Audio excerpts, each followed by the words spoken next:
প্রিয় দর্শক, আপনাদের সবাইকে স্বাগত জানাচ্ছি এনটিভির স্বাস্থ্য বিষয়ক নিয়মিত আয়োজন স্বাস্থ্য প্রতিদিন অনুষ্ঠানে। আপনাদের সাথে আছে আমি ডাক্তার সাদিয়া ফাতেমা কবির।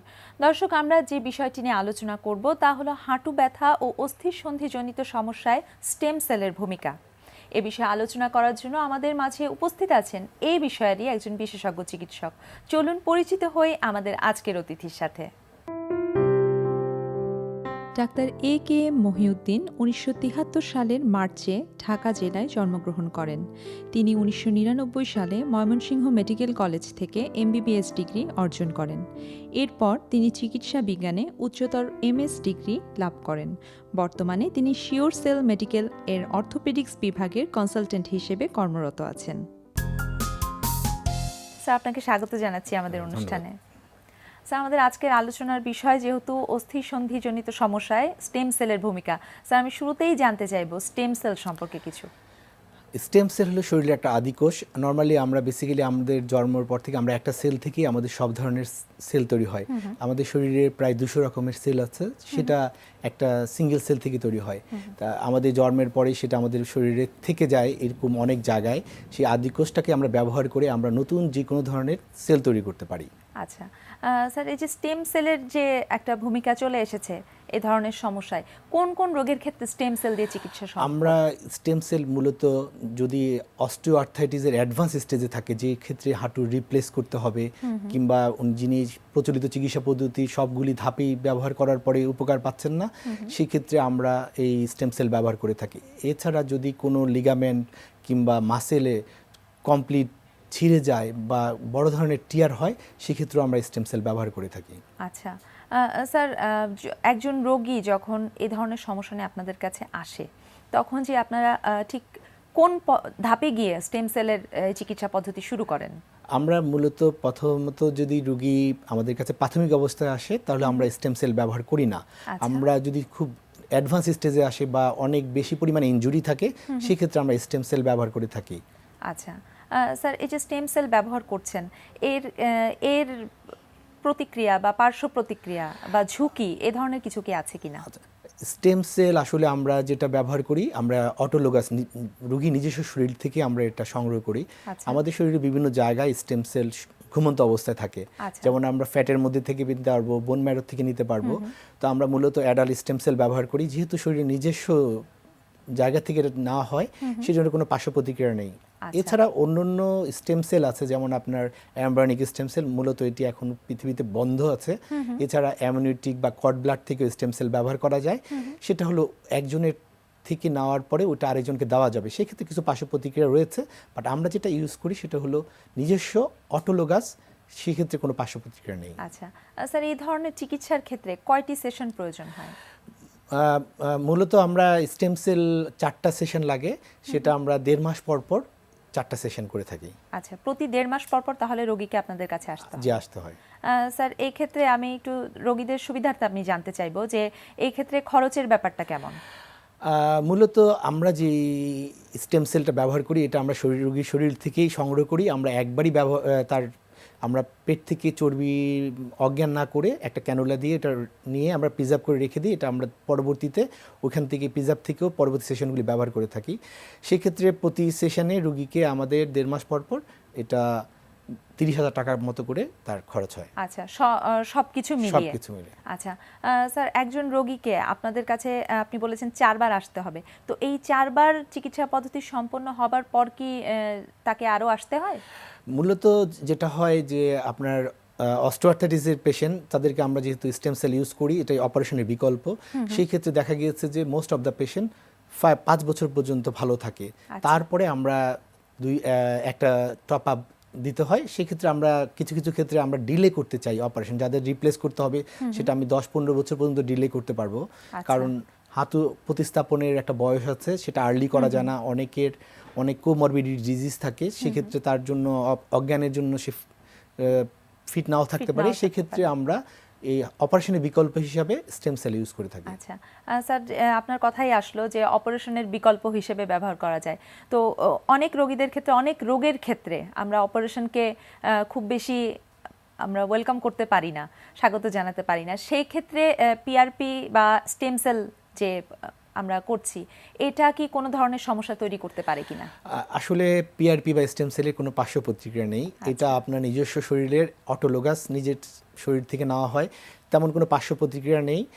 খালি একটি সিম্পল ইন্টারভেনশন করতে যেরকম একটা নিডলিং করতে যেরকম পেইন বা একটা হালকা একটু হয়তো স্কিন থেকে ব্লিডিং হতে পারে, এছাড়া আর কোনো ধরনের পার্শ্ব প্রতিক্রিয়া নেই। তাহলে খুব বেশি ব্যথা বা খুব বেশি কষ্টদায়ক না চিকিৎসা। এটা হলো প্রাথমিক চিকিৎসাটা নেওয়ার জন্য আপনাকে প্রথম 2-3 দিন হয়তো একটু ব্যথা হতে পারে, যেহেতু আমরা রিজেনারেট করতে বিশ্বাসী। আপনি জানেন যে কোনো কিছু তৈরি করতে হলে পেইন হলো একটা সিমটম যে এটা তৈরি হচ্ছে, ইনফ্লামেশন। সেক্ষেত্রে রোগী হয়তো 2-3 দিন একটু ব্যথা অনুভব করবে, তারপর গ্র্যাজুয়ালি তার টিস্যুটা তৈরি হলে সে আর ব্যথা পাবে না। আচ্ছা আচ্ছা স্যার, একটু আমি জানতে চাইবো যে বয়স্ক রোগীদের ক্ষেত্রে একটা ভুল ধারণা বা মিথ প্রচলিত আছে যে এত বয়স হয়ে গেছে এখন আর গিয়ে কি হবে, এখন তো আর কোনো চিকিৎসা নেই, ব্যথার ওষুধ খেয়েই কাটিয়ে দেই, এই ধরনের একটা মিথ কাজ করে। তো এই ধরনের রোগীদের ক্ষেত্রে আপনি কি বলবেন? আসলে অস্টিওআর্থ্রাইটিস এটা বয়স্ক মানুষেরই বেশি হয়, এবং যাদের আমাদের দেশে নর্মালি 50 বছর বয়সের পর থেকে হয়, কিন্তু উন্নত দেশে 65 বা 60 এই বছর বয়সের লোকজনই এই ধরনের সমস্যায় ভুগে। তো সেই ক্ষেত্রে আমাদের মোস্ট অফ দ্য পেশেন্ট হলো বয়স্ক মানুষ, এবং ওনাদের জন্য এটা সবচেয়ে সেফ জোনের চিকিৎসা, এবং তাদের চিকিৎসার পরবর্তী তাদের যেই রোগ থেকে তাদের যে রিলিফ, সেটা বয়স্ক মানুষই সবচেয়ে বেশি ফিল করে, কারণ ওনাদের ব্যথার মাত্রা অনেক বেশি থাকে। গ্র্যাজুয়ালি যখন আস্তে আস্তে কমে যায় তখন ওনারা এটার উপকারটা বুঝতে পারে। আর এটা যেহেতু কোনো ধরনের সার্জারি না, সেক্ষেত্রে ওনার কোনো পার্শ্ব প্রতিক্রিয়া নেই, এবং বয়সের সাথে সাথে হিলিং মেকানিজম যেটুক কমে যায় সেটা আমাদের চিকিৎসা কোনো অসুবিধা হয় না। স্যার, রিজেনারেটিভ মেডিসিনের আরও একটি শাখা আছে, আমরা জানি যে পিআরপি। পিআরপি আর স্টেম সেলের মধ্যে স্যার পার্থক্যটা কি? পিআরপি হলো প্লাটিরিস প্লাজমা, সেটা আমরা রক্ত থেকে, আমাদের রক্তের মধ্যে অনুচক্রিকার মধ্যে এক ধরনের গ্রোথ ফ্যাক্টর আছে, সেটা আমার টিস্যু রিজেনারেট করতে সাহায্য করে। এছাড়া এই গ্রোথ ফ্যাক্টর স্টেম সেলকে আমরা স্টিমুলেট করে যে ইনজুরির জায়গায় নতুন সেল তৈরি করার জন্য। আর স্টেম সেল হলো যে আমার শরীরের মধ্যে ঘুমন্ত এক ধরনের সেল, সেটাকে আমি ব্যবহার করে সেটা আমার কার্টিলেজ লাগলে কার্টিলেজ তৈরি করবে, টেন্ডন লাগলে টেন্ডনের সেল তৈরি করবে, যে কোনো জায়গায় নতুন সেল তৈরি করে। আচ্ছা, স্টেম সেলের মাধ্যমে। আচ্ছা স্যার, আর একটা প্রশ্ন থাকবে আপনার কাছে যে কোনো ধরনের রোগ থাকলে স্টেম সেল দিয়ে চিকিৎসা করা সম্ভব না, এমন কোনো ব্যাপার কি আছে কিনা? আসলে আমরা যেটা নর্মালি যদি যেসব ধরনের কিছু কিছু কন্ডিশন আছে, আমরা যদি কোনো অ্যাক্টিভ ম্যালিগনেন্সি থাকে, সেক্ষেত্রে আমরা স্টেম সেল বা পিআরপি ব্যবহার করি না। কিন্তু রিজেনারেটিভ মেডিসিনের একটা পার্ট হলো বোন ম্যারো ট্রান্সপ্ল্যান্ট, এই সাবজেক্টরি। সেই ক্ষেত্রে সেই চিকিৎসায় আমরা বোন ম্যারো যে ট্রান্সপ্ল্যান্ট করি সেটা regenerative medicine stem cell therapy. কিন্তু আমরা যে ট্রেডিশনাল এখন যে স্টেম সেল ব্যবহার করি, শুধু ক্যান্সারের পেশেন্ট ছাড়া অ্যাক্টিভ যদি থাকে বা উনি চিকিৎসা শেষ করে ফেলেছেন তার ক্ষেত্রে নেওয়া যাবে, এছাড়া যদি কোনো অ্যাক্টিভ অবস্থায় থাকে তখন আমরা ইউজ করি না। আচ্ছা স্যার, আপনি বলেছেন ক্যান্সার পেশেন্টে ব্যবহার করবেন না, তো সেক্ষেত্রে ক্যান্সার কি শুধু বোন ক্যান্সারের পেশেন্টের ক্ষেত্রে নাকি সব ধরনের? যে কোনো ধরনের ক্যান্সারের ক্ষেত্রে। আচ্ছা, যে কোনো ধরনের ক্যান্সার পেশেন্টে আপনারা এটা, আমরা অ্যাক্টিভ অবস্থায় যখন থাকেন বা চিকিৎসা চলতেছেন ওই সময় আমরা এটা ব্যবহার করি না। স্যার, যেহেতু ক্যান্সার পেশেন্টের প্রসঙ্গ এসেছে, ক্যান্সারের একটি উল্লেখযোগ্য চিকিৎসা হচ্ছে কেমোথেরাপি, রেডিওথেরাপি। তো এই ধরনের চিকিৎসার পরে যদি আপনাদের কাছে কোনো রোগী আসে, তাদের ক্ষেত্রে কি তাদের করবেন? করা যাবে আপনার স্টেম সেল, আপনার যদি আপনার ক্যান্সারের যে চিকিৎসা নেওয়ার পরবর্তীতে আমরা স্টেম সেল বা পিআরপি ব্যবহার করতে পারবো। আচ্ছা, সেক্ষেত্রে কি স্যার রোগীরা সাধারণ রোগীর ক্ষেত্রে যে ধরনের ফলাফল আসে চিকিৎসার পরে, এই রোগীদের ক্ষেত্রেও কি ফলাফল একই রকম থাকে? কারণ আপনার বডির মধ্যে থেকে যে প্লেটলেটস, প্লাজমা বা স্টেম সেল, সেটাতে আপনার এই পোস্ট আপনার কেমোথেরাপি বা রেডিওথেরাপির পরে সেটার কোনো প্রবলেম হয় না। স্যার, একজন রোগী কোন কোন উপসর্গ বোধ করলে আপনাদের শরণাপন্ন হবেন এই স্টেম সেল চিকিৎসার জন্য?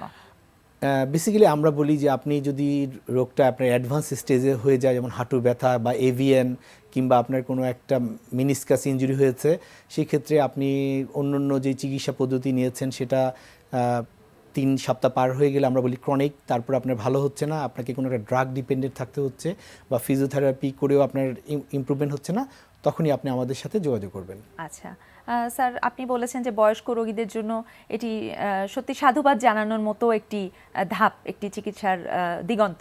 তো আর একটু জানতে চাইবো যে কম বয়সী রোগী বা মধ্যবয়সী রোগীদের ক্ষেত্রেও কি এই চিকিৎসাটি করা যেতে পারে? জি, আমাদের মধ্যবয়সী যাদের, তাদেরকে অনেক ধরনের হাঁটু ব্যথা হয়, বিভিন্ন ধরনের স্পোর্টস ইনজুরি হয়, কিংবা টেন্ডনে প্রদাহ হয়, বা মহিলাদের ক্ষেত্রেও দেখা যায়, মধ্যবয়সী মহিলাদের ক্ষেত্রেও দেখা যায়। মহিলাদের ক্ষেত্রে যেমন আমাদের একটা অসুখ আছে কন্ডোম্যালেশিয়া প্যাটেলা, হাঁটুতে কার্টিলেজ ক্ষয় হয়ে যায় প্যাটেলার নিচে, এটার অনেক ধরনের কারণ আছে, সেক্ষেত্রে আমাদের পিআরপি খুব ভালো কাজ করে। আচ্ছা স্যার আপনাকে অসংখ্য ধন্যবাদ আমাদেরকে বেশ কিছু গুরুত্বপূর্ণ তথ্য জানানোর জন্য। ধন্যবাদ।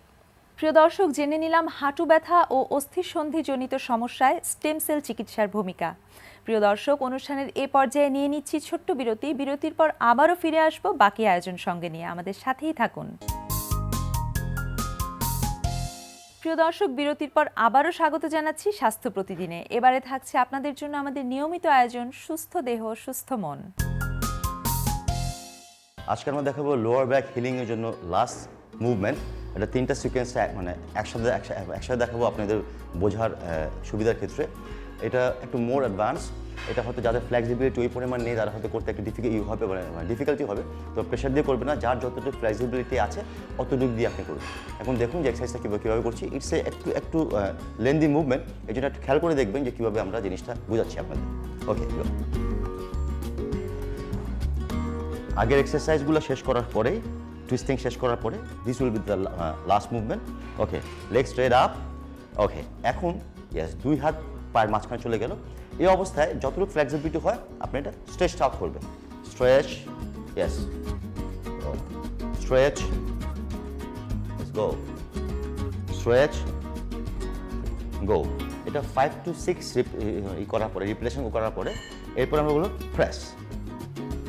প্রেস মানে একদম প্রেস করে নেবেন, নিটা বেন্ড থাকবে অবস্থায়। Okay, stretch out, stretch out, no stretch out, stretch out, এই অবস্থায় stretch out, stretch, press, stretch, stretch, yes, press, stretch, press, stretch, close, down. Okay, এই অবস্থায় এটা শেষ করার পরে we go straight to the bridge motion. Breathe in, breathe out, breathe in, breathe out. এরপর আপানাসন। Yes, now breathe out, breathe in, breathe out, breathe in, breathe out, breathe in. Okay, relax. Okay, এখন যে সিকোয়েন্সগুলো আমি বললাম, this is the sequences. এই সিকোয়েন্সের যে জিনিসটা হবে, your lower back pain will be completely healed, এবং মোর এটা হয়ে যাবে যে জিনিসটা হবে, you will become more functional. তবে এক্সারসাইজটা পেন অবস্থায় করবেন না। পেন যখন ছিল তখন কিন্তু আমরা আগে যে সিকোয়েন্সগুলো দেখেছিলাম সেই এক্সারসাইজগুলো করবেন। যখন পেনটা রিলিফ হয়ে যাবে তখন এক্সারসাইজটা করবেন যাতে কমপ্লিটলি মানে হিল হয়ে যায় এবং আপনি মোর ফাংশনাল হয়ে যান। এবং পরবর্তীতে আমরা যখন আপনি কমপ্লিটলি ফাংশনাল হবেন, পরবর্তীতে যে জিনিসটা আমরা করবো, এখানে lower back injury, lower back প্রবলেমগুলো যে জিনিসটা হয়, যেগুলো ক্রনিক যেগুলো থাকে, এগুলো আসলে কিন্তু ইনকিউরেবল ডিজিজ বেসিক্যালি। এগুলা যেটা আমরা করবো যাতে পরবর্তীতে আপনি সুস্থ হয়ে গেলেন 5-6 মাস পরে, 2 বছর পরে, 5 বছর পরে আবার সমস্যাটা ফিরে আসে। যাতে ফিরে না আসে এই জন্য মেনটেনেন্সের জন্য আমরা একটা দেখাবো, সিকোয়েন্স দেখাবো, যে পরবর্তীতে যদি আপনি লাইফ লং যদি মেনটেনেন্স ফেসটা করেন তা লোয়ার ব্যাক প্রবলেম আপনার কখনোই আর হবে না। প্রিয় দর্শক, বাঁধাকপি শীতকালের খুব পরিচিত একটি সবজি। চলুন বাঁধাকপির পুষ্টিগুণ সম্পর্কে জেনে নিই একজন পুষ্টিবিদের কাছ থেকে। শীতকালীন সবজির মধ্যে বাঁধাকপি খুব পরিচিত একটি নাম। ছোট বড় সবারই বাঁধাকপি খুব পছন্দের। এই বাঁধাকপিতে রয়েছে কিন্তু প্রচুর পরিমাণে খাদ্য উপাদান যা আমাদের শরীরের জন্য খুব উপকারী। প্রথমেই আসছি বাঁধাকপির গুণাগুণ নিয়ে। বাঁধাকপি প্রচুর পরিমাণে কার্বোহাইড্রেট রয়েছে এবং এই কার্বোহাইড্রেট আমাদের শরীরের জন্য খুব বেশি দরকার, বিশেষ করে ফাইবার নামক কার্বোহাইড্রেট। ফাইবার হচ্ছে খাদ্য আঁশ যা আমাদের শরীরকে ভালো রাখতে সাহায্য করে। আমাদের পেট ভরার পাশাপাশিও এটি আমাদের কোলন ক্যান্সার থেকে রক্ষা করে, ব্রেস্ট ক্যান্সার থেকে শুরু করে বিভিন্ন ধরনের ক্যান্সার প্রতিরোধ করে। খেয়াল রাখবেন, যারা ওয়েট রিডিউস করতে চান তাদের জন্য এই বাঁধাকপি খুবই উপকারী। বাঁধাকপি থেকে আমরা খুব কম পরিমাণ ক্যালোরি পেয়ে থাকি। 100 গ্রাম বাঁধাকপিতে আমরা শুধুমাত্র 16 কিলো ক্যালোরি পেয়ে থাকি। বুঝতে হবে এই বাঁধাকপি আমাদের জন্য কত উপকারী। বাঁধাকপিতে রয়েছে স্মৃতিশক্তি বাড়িয়ে দেওয়ার একটি অনন্য গুণ। পরীক্ষায় দেখা গেছে যারা নিয়মিত বাঁধাকপি খান তাদের অ্যালঝেইমার জাতীয় রোগ কম হয়। এতে রয়েছে আরও পরিমাণ ভিটামিন এ এবং ভিটামিন সি এবং ভিটামিন কে। এতে রয়েছেন ভিটামিন B6 নামে একটি ভিটামিন যা আমাদের শরীরের সুস্থতা বজায় রাখে। ভিটামিন এ আমাদের শরীরকে সুস্থ রাখতে সাহায্য করে। এই ভিটামিন এ কিন্তু প্রচুর পরিমাণে আমাদের এই বাঁধাকপি থেকে পেয়ে থাকি। বাঁধাকপির আরেকটি গুণ হচ্ছে এতে হচ্ছে ভিটামিন সি থাকে, তবে যখন এটা খুব বেশি বয়েল করে রান্না করি তখন এই ভিটামিন সি নষ্ট হয়ে যায়। খেয়াল রাখতে হবে বাঁধাকপি যত কম আছে আমরা রান্না করতে পারি, এবং বাঁধাকপির ভিতরে যে সাদা অংশটা আছে সেটা আমরা সালাদে ব্যবহার করতে পারি। সালাদে ব্যবহার করলে এর গুণাগুণ অক্ষুণ্ণ থাকে এবং এটি আমাদের অনেক পুষ্টিগুণ বাড়িয়ে দেয়। এর পাশাপাশি আমাদের খেয়াল রাখতে হবে সাদা জাতীয় সবজিতে আমাদের হার্ট ভালো রাখার একটি অনন্য গুণ রয়েছে। এই উপাদানটি আমাদের হার্টের ভেসেলকে ভালো রাখে এবং আমাদের রক্তকে তরল করে আমাদের হার্টকে ভালো রাখতে সাহায্য করে। তবে এই ধরনের সবজি বেশি খাওয়া উচিত নয়। যাদের গ্যাসের প্রবলেম আছে, যাদের আলসারের প্রবলেম আছে, তারা এই ধরনের সবজি এড়িয়ে চলবেন। প্রিয় দর্শক, এবারে থাকছে আপনাদের জন্য আমাদের আজকের হেলথ টিপস। শুয়ে বা হেলান দিয়ে টিভি দেখা চোখের জন্য ক্ষতিকর, তাই বসে টিভি দেখার অভ্যাস করুন। প্রিয় দর্শক, আমাদের অনুষ্ঠান সম্পর্কে যদি আপনাদের কিছু জানার থাকে অথবা আমাদের অনুষ্ঠান সম্পর্কে আপনার যে কোনো মতামত বা পরামর্শ লিখে পাঠাতে পারেন এই ঠিকানায়। প্রযোজক স্বাস্থ্য প্রতিদিন, এনটিভি, বিএসসি ভবন, 7 তলা, 102 কাজী নজরুল ইসলাম এভিনিউ, কারণ বাজার, ঢাকা 1215।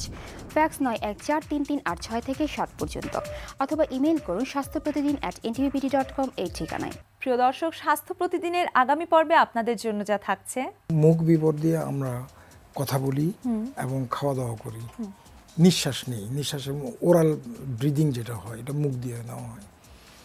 আর হলো গলার পিছনে যেটা ফ্যারিংস, এটা শুধুমাত্র 2টা ফাংশন আছে, একটা হলো বাতাস যাবে আর হলো খাবারটা চলে যাবে। ল্যারিংস যেটা, সেখানে কোনো খাবার যাবে না, সে ইসোফ্যাগাস দিয়ে খাবার চলে যাবে, মানে খাদ্যনালী দিয়ে, বাতাসটা যাবে হলো ওই ল্যারিংস দিয়ে। কাজেই এইগুলির প্রদাহগুলো যে বিভিন্ন উপসর্গগুলি দেখা দিবে, বিশেষ করে এই সিজনে, সেটা কমনলি হলো অ্যালার্জির জন্য, আরেকটা হলো ইনফেকশনের জন্য, বিভিন্ন যেমন ভাইরাল ইনফেকশনটা এখন অত্যন্ত বেশি হবে, দেখা যাচ্ছে জিহ্বাতে হবে, গাম মানে হলো দাঁতের মাড়িতে, তারপরে টনসিলে হবে এবং থ্রোটের ভেতরে হবে, আর হলো ল্যারিংসটা সবচেয়ে মোস্ট ডেঞ্জারাস অ্যাকচুয়ালি।